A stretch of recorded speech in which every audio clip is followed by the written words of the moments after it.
G'day folks, welcome to a Queensland Daily Weather Up. Today, the 28th of the 3rd, 2023. My name's Chris Nitzo. This update brought to you by our major sponsor, TownsvilleSheds.com. Check them out if you're in the market for a shed-safe accredited shed. Alright, what do we got around the state at the moment? Lots happening up around the Torres Strait. There's a weak surface trough tracking west into the Arafura Sea here. That's resulting in quite a bit of shower activity up there in the Torres Strait and the northeastern parts of the Cape, also getting involved in some of that. Lots of high cloud, I should say, across the southern parts of the state. Now, through the day today, we're expecting to see maybe a very isolated shower around the eastern seaboard. Obviously scattering of showers and possible thunderstorms as well up here in the far northern parts of Cape York Peninsula and the Torres Strait. We're also starting to see a little bit of convection, mostly shallow convection, building up across the southern and central interior parts of the state. Maybe once again a little bit of isolated shallow convection, so not big storms, just maybe an isolated shower or two out there in the northwestern parts of the state. And these ones down here though could make it into storm territory.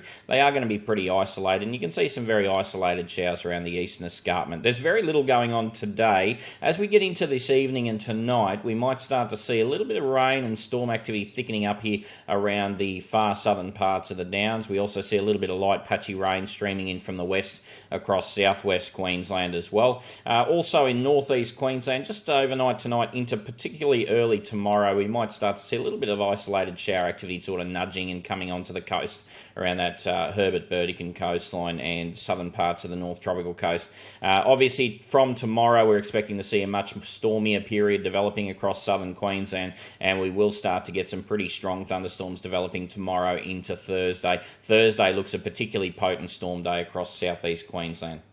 Rainfall forecast over the next 24 hours. You can see all this light patchy rain down here in the southern parts of the state. Some convection building up across the southeast inland and southern inland, pushing towards the east through the night time and early morning hours of tomorrow. Isolated convective showers through here, isolated convective showers through here. Those showers developing on the coastline, as I mentioned, on the North Tropical Coast and the Herbert Burdekin coastline tomorrow morning, and a scattering of showers up there in the northern Cape York Peninsula with some moderate to heavy falls possible in some of the Torres Strait Islands and through parts of that northern Cape region.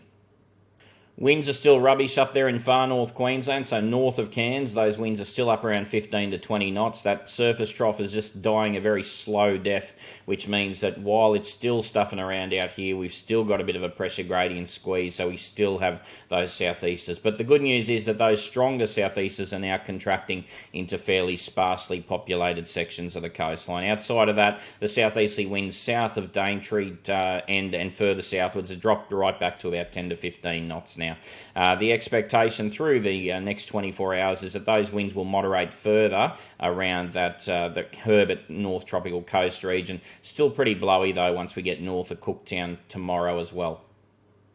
The other thing we've got to start looking out for in southeast Queensland is a shift in that wind direction to become more northerly or north-northwesterly, and those winds could start to increase through the day tomorrow, particularly in offshore waters around the Gold Coast, Brisbane region. It's a pretty stormy period coming up later in the week, so if you'd like to know more about it and you'd like to support our work, head over to join.ozcyclonechasers.com.au. Check out our subscription options. These options here give you access to our video forecasts. This option here also gives you access to all of our weather graphics. Have a wonderful day. Talk to you tomorrow.